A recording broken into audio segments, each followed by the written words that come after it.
All right, so this video is not going to be a short one. I made a short one already. You can look at that if you don't have the capacity to watch it for that long.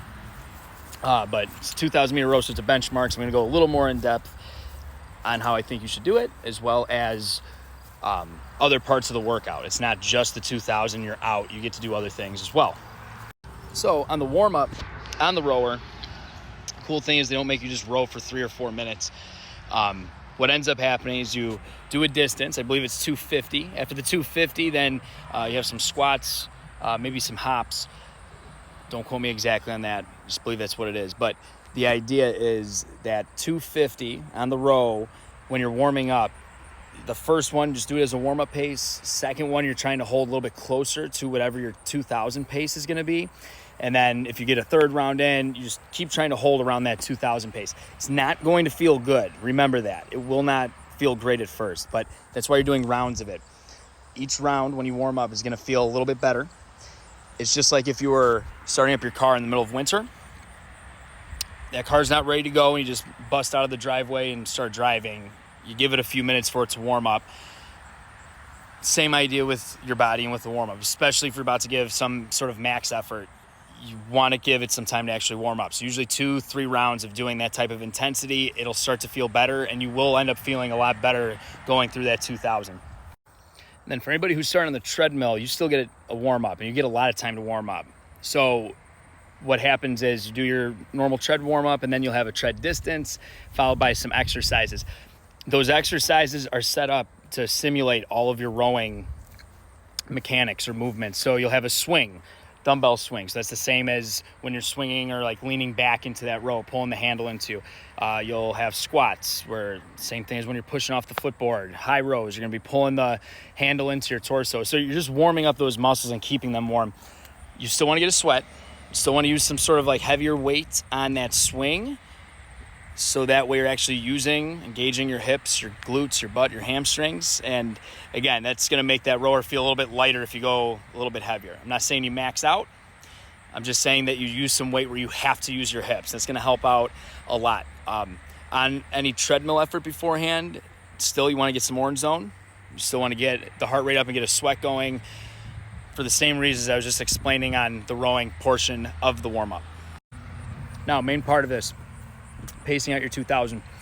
Have a number in your head that you plan on trying to get. Easy way to think of this is like, we'll say 8 minutes. You look at 8-minute goal, that's going to be a 2-minute split time. The bottom middle number. I always reference this in classes. I feel like it's more accurate than the wattage when it jumps all over the place. So that split time, whatever your goal is, you divide it by 4. And that's the split you'd have to hold on average.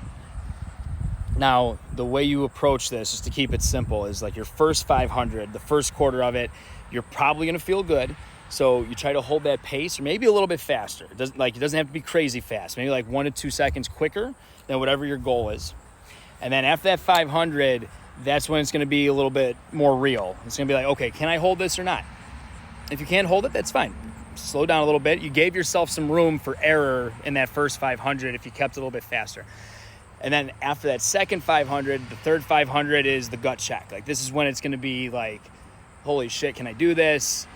I'm so close. Or it might be, hey, I feel great and I can keep going. You'll know when you get there.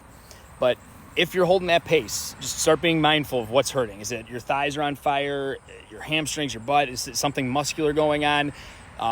Because then maybe you can just go in and out a little bit quicker, like use a little bit more of a cardio or a little bit faster stroke rate, so that way it's not as muscular, or vice versa. Maybe your heart rate's through the roof and you just need to slow down your tempo, your stroke rate, and you can make it a little more muscular for a few strokes and then get back to your normal pace.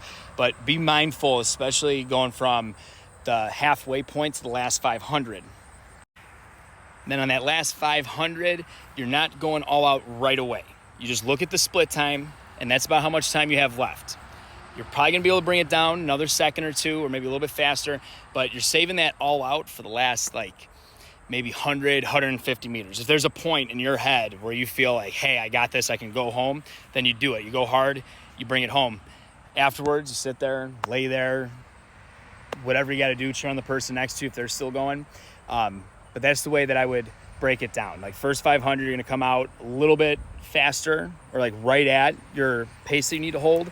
The second one is you're either going to hold that pace for that second 500, or maybe even let up just a little bit.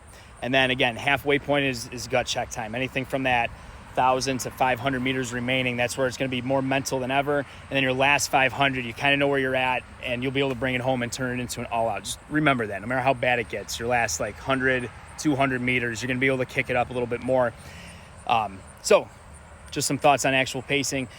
Rest of the workout afterwards, your legs may not be working as well. So remember, when you get onto the treadmill, get up to a jogger or to your base pace. It's not probably going to feel like a base, but it's okay. Go slower, just get your legs moving, and as you keep moving the legs, it should start to feel a little bit better. Any questions, need help with anything, not sure what your pace is, again, use my instructions, or just reach out, DM me, leave a comment. I'll help out however I can. Good luck if you're doing that 2,000 tomorrow.